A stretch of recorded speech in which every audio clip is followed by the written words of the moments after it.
ఉమ్మడి మెదక్ జిల్లాలో ఈరోజు ప్రధాన వార్తలు ఈ విధంగా ఉన్నాయి. సిద్దిపేట జిల్లా వార్తలు వచ్చేసరికి దుబ్బాక నియోజకవర్గం తొగటలో ఈరోజు ఎమ్మెల్యే కొత్త ప్రభాకర్ రెడ్డి అట్లాగే ఎస్సీ ఎస్టీ కమిషన్ చైర్మన్ బక్కి వెంకటయ్య ఆధ్వర్యంలో బీఆర్ఎస్ పార్టీ నాయకులు పర్యటించారు. ముఖ్యంగా తొగట మండలంలోని తుక్కాపూర్ వద్ద ఉన్నటువంటి మల్లన్న సాగర్ పంప్ హౌస్ని వాళ్ళు సందర్శించారు. ఈ సందర్భంగా కొత్త ప్రభాకర్ రెడ్డి మాట్లాడుతూ మల్లన్న సాగర్లోకి కాళేశ్వరం నుండి తక్షణమే నీటిని విడుదల చేయాలని చెప్పి ఆయన డిమాండ్ చేశారు. యాసంగి పంటలకు నీళ్లను విడుదల చేయకపోతే పెద్ద ఎత్తున ఆందోళన చేపడతామని ఆయన ప్రభుత్వాన్ని హెచ్చరించారు. గత ప్రభుత్వ హయాంలో ఇప్పటికే నీళ్లను విడుదల చేసే ప్రక్రియ ప్రారంభించేదని, పంపులు ఆన్ చేసి నీళ్లు తరలింపజేసే కార్యక్రమం జరిగేదని, ఇప్పటి వరకు కూడా ఈ ప్రభుత్వం నీటిని విడుదల చేయడంలో నిర్లక్ష్యం వహిస్తుందని చెప్పి ఆయన ఆరోపించారు. ఫలితంగా దుబ్బాక నియోజకవర్గంలోని 20-25 గ్రామాలకు సంబంధించిన గ్రామాలకు వ్యవసాయానికి నీళ్లు అందలేనటువంటి పరిస్థితి ఏర్పడిందని ఆయన ఆరోపించారు. దుబ్బాక నియోజకవర్గంలోని 1,00,000 ఎకరాలకు కూడా నీళ్లు అందేటువంటి పరిస్థితి లేదని చెప్పి ఆయన ఆరోపించారు. ముఖ్యంగా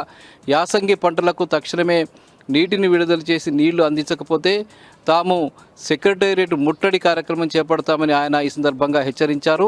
ఘనపూర్ ప్రభుత్వ పాఠశాలలో ఆయన సందర్శించారు. అక్కడ విద్యార్థులకు ఆయన ఈ సందర్భంగా నోటు పుస్తకాలను పంపిణీ చేసి మాట్లాడారు. విద్యార్థులంతా కూడా విద్యపై దృష్టి కేంద్రీకరించి ఉత్తమ విద్యార్థులుగా రూపొందాలని చెప్పి ఆయన ఈ సందర్భంగా చెప్పారు. ఈరోజు యూరియా కొరత మళ్ళీ కొనసాగింది. దుబ్బాక పట్టణంలోని ఆగ్రో కేంద్రం వద్ద, పిఎస్సిఎస్ వద్ద పెద్ద ఎత్తున ప్రజలు, రైతులు బారులు తీరి యూరియా కోసం క్యూల్లో నిలబడ్డటువంటి పరిస్థితి ఈరోజు కూడా నెలకొన్నది. గత నెల రోజులుగా యూరియా కోసం రైతులు అల్లాడుతున్నప్పటికీ కూడా ప్రభుత్వం నుంచి కనీసమైనటువంటి స్పందన కనిపించడం లేదు. ప్రభుత్వం కనీసం పట్టించుకున్నటువంటి దాఖలాలు లేవు. పెద్ద ఎత్తున ఈ సందర్భంగా రైతులంతా కూడా ఆందోళన వ్యక్తం చేసినటువంటి పరిస్థితి అక్కడ కనిపించింది. ఇక సిద్దిపేట మున్సిపాలిటీలో ఈరోజు మున్సిపల్ చైర్మన్ మంజుల రాజనాథ్ ఆధ్వర్యంలో మీడియా సమావేశం జరిగింది.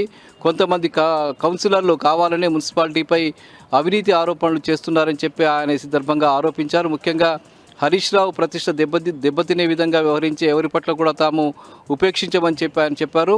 మున్సిపాలిటీలో ఏ అవినీతి జరగలేదని, నిధుల దుర్వినియోగం కూడా జరగలేదని, దీని విషయంలో ఎలాంటి చర్చకైనా సిద్ధమేనని చెప్పి ఈ సందర్భంగా మున్సిపల్ చైర్మన్ మంజుల రాజనర్సు ఈ సందర్భంగా స్పష్టం చేశారు.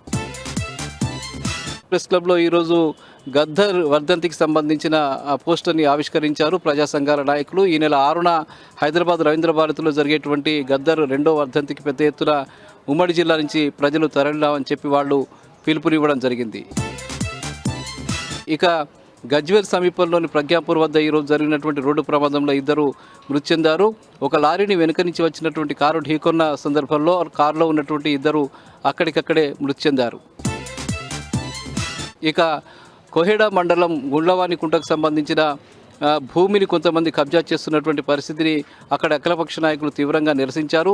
పెద్ద ఎత్తున ఆందోళన చేపట్టారు. ఈ భూ కబ్జాలను ఆపివేసే విధంగా చర్యలు తీసుకోవాలని చెప్పి వాళ్ళు ఇరిగేషన్ శాఖ అధికారులకు వినతిపత్రం సమర్పించారు. సంగారెడ్డి జిల్లా వార్తలు వచ్చేసరికి నారాయణఖేడ్లో ఈరోజు మాజీ ఎమ్మెల్యే భూపాల్ రెడ్డి ఆధ్వర్యంలో బీఆర్ఎస్ పార్టీ నాయకులు పెద్ద ఎత్తున రాస్తారోకో, ధర్నా, ర్యాలీ నిర్వహించారు. ముఖ్యంగా గత ప్రభుత్వ హయాంలో 1000 మందిని లబ్ధిదారులుగా ఎంపిక చేసి డబుల్ బెడ్రూమ్లు కూడా నిర్మించినప్పటికీ కూడా ఈ ప్రభుత్వం అధికారంలోకి వచ్చిన తర్వాత ఇప్పటి వరకు కూడా లబ్ధిదారులకు డబుల్ బెడ్రూమ్ ఇండ్లు మంజూరు చేయలేదని, వాళ్ళకు అలాట్మెంట్ చేయలేదని చెప్పి భూపాల్ రెడ్డి ఆరోపించారు. లబ్ధిదారులతో కలిసి పెద్ద ఎత్తున పట్టణంలో ర్యాలీ నిర్వహించారు. వచ్చే వారం రోజుల్లోగా లబ్ధిదారులందరికీ కనుక డబుల్ బెడ్రూమ్ల కేటాయింపు జరగకపోతే పెద్ద ఎత్తున ఆందోళన చేపడతామని చెప్పి ఈ సందర్భంగా భూపాల్ రెడ్డి హెచ్చరించారు. ఈ సందర్భంగా వారు ఆర్డీఓకు వినతిపత్రం సమర్పించారు. ఇక గుమ్మడిదలలో పెద్ద ఎత్తున డంప్ యార్డుకు వ్యతిరేకంగా ఆందోళన కొనసాగుతుంది. ఈరోజు 179వ రోజు కూడా పెద్ద ఎత్తున ఆందోళన కొనసాగింది. డంప్ యార్డుకు వ్యతిరేకంగా నల్లవెల్లి, ప్యారానగర్ ప్రాంతాలకు సంబంధించిన ప్రజలంతా కూడా రిలే నిరాహార దీక్షలు కొనసాగించారు. ఎట్టి పరిస్థితుల్లో కూడా తమ ప్రాంతాల్లో డంప్ యార్డు ఏర్పాటు చేయవద్దని చెప్పి ప్రజలంతా, అఖిలపక్ష నాయకులంతా కూడా డిమాండ్ చేశారు. ఇవి ప్రధానంగా ఈరోజు ఉమ్మడి మెదక్ జిల్లాలో ఉన్న వార్తలు.